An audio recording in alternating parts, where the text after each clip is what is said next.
Key paper response sheet release చేయడం జరిగింది. So ఇక్కడ స్టూడెంట్స్ అందరూ రెస్పాన్స్ షీట్ సంబంధించి మీకు ఎన్ని కరెక్ట్ ఆన్సర్ అయ్యాయని అయితే అందరూ క్యాలిక్యులేట్ చేసుకున్నారు కదా.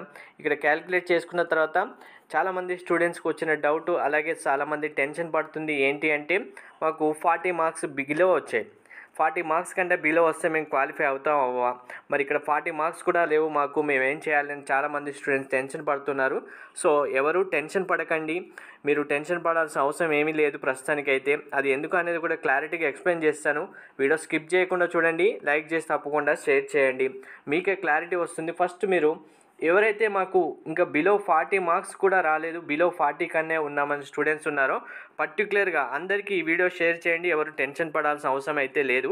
ఎందుకంటే ఇది ఏంటి, మనకు కీ పేపర్, అలాగే మీరు ఏమేమి రాశారో రెస్పాన్స్ షీట్. సో ఇందులో ఏమవుతుంది అంటే మీరు ఎన్ని కరెక్ట్ ఆన్సర్, ఇప్పుడు 160కి ఎన్ని కరెక్ట్ ఆన్సర్స్ రాశారనేది ఇందులో డిస్ప్లే వస్తుంది.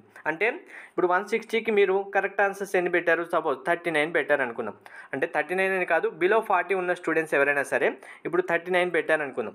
మనకి ఇప్పుడు కీ పేపర్లో ఫస్ట్ ఇక్కడ కీ పేపర్లో ఏమైనా మిస్టేక్ ఉండొచ్చు, లేదు కీ పేపర్ సంబంధించి మనకు అవుట్ ఆఫ్ సిలబస్ ఏమైనా క్వశ్చన్స్ వచ్చి ఉండొచ్చు. వచ్చినప్పుడు ఇక్కడ రేట్ చేస్తే ఏమవుతుంది, అందులో కీ పేపర్ మిస్టేక్ కనుక ఉంటే ఒక స్టూడెంట్ రేట్ చేసినా అందరికి వస్తుంది, కీ పేపర్లో అవుట్ ఆఫ్ సిలబస్ ఉన్న అందరు స్టూడెంట్స్కి మార్క్స్ అవుట్ అవుతాయి.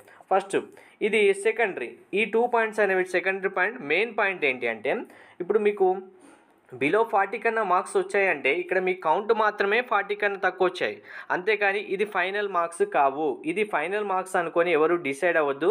ఎందుకు అంటే మనకు ఇప్పుడు వచ్చిన ఇవి మార్క్స్ ఏవైతే ఉన్నాయో షిఫ్ట్ వైజ్గా ఇప్పుడు ఉన్నాయి కదా, మనకు 10 షిఫ్ట్లలో ఎగ్జామ్స్ అయితే జరిగాయి ఓవరాల్గా. ఇప్పుడు 10 షిఫ్ట్లలో ఈజీ, మోడరేట్, డిఫికల్టీ పేపర్స్ అయితే అన్నీ ఉన్నాయి కదా.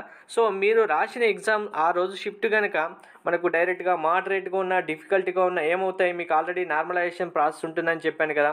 ప్లస్ మనకు హార్డ్ పేపర్ వస్తే కనుక మీకు 0.1 to 5 మార్క్స్ యాడ్ అవ్వడానికి మ్యాక్సిమం ఛాన్సెస్ ఉంటాయి. సో ఇక్కడ మీరు ఒకవేళ 40 కన్నా బిలో వచ్చాయి, మీకు క్వశ్చన్ పేపర్లో మిస్టేక్ ఉన్న మార్క్స్ యాడ్ అవుతాయి, లేదు ఇప్పుడు క్వశ్చన్ పేపర్లో అవుట్ ఆఫ్ సిలబస్ ఉన్న మార్క్స్ యాడ్ అవుతాయి. దాంతోపాటు డైరెక్ట్గా మీకు ఇప్పుడు హార్డ్ పేపర్, డిఫికల్టీ పేపర్ మీరు ఉన్న షిఫ్ట్లో పేపర్ అనుకోండి ఆ రోజు, అప్పుడు ఏమవుతుంది ఆటోమేటిక్గా మీకు మార్క్స్ అనేవి యాడ్ అవుతాయి, 40 కంటే ఎబోవ్ మార్క్స్ మీకు వస్తాయి, దానివల్ల ఈజీగా క్వాలిఫై అవుతారు. సో ఇప్పుడు ప్రస్తుతానికి ఎవరు టెన్షన్ పడకండి, మీ పేపర్లో ఇప్పుడు వచ్చే ఏంటి అనేది మీకు క్లారిటీ వచ్చింది కదా. ఓన్లీ మీరు ఎన్ని క్వశ్చన్స్ కరెక్ట్గా రాశారనేది ఇప్పుడు మీరు కౌంట్ చేసుకునేది. ఇవి ఫైనల్ మార్క్స్ అసలే కావు. ఫైనల్ మార్క్స్ నార్మలైజేషన్ చేసిన తర్వాత మనకు మీరున్న షిఫ్ట్ కనుక డిఫికల్ట్ అయి ఉంటే ఆటోమేటిక్గా మార్క్స్ ఇంక్రీజ్ అయిపోతాయి, మీరు ఈజీగా క్వాలిఫై అవుతారు. టెన్షన్ పడాల్సిన అవసరం అయితే ఏమీ లేదు. Thank you.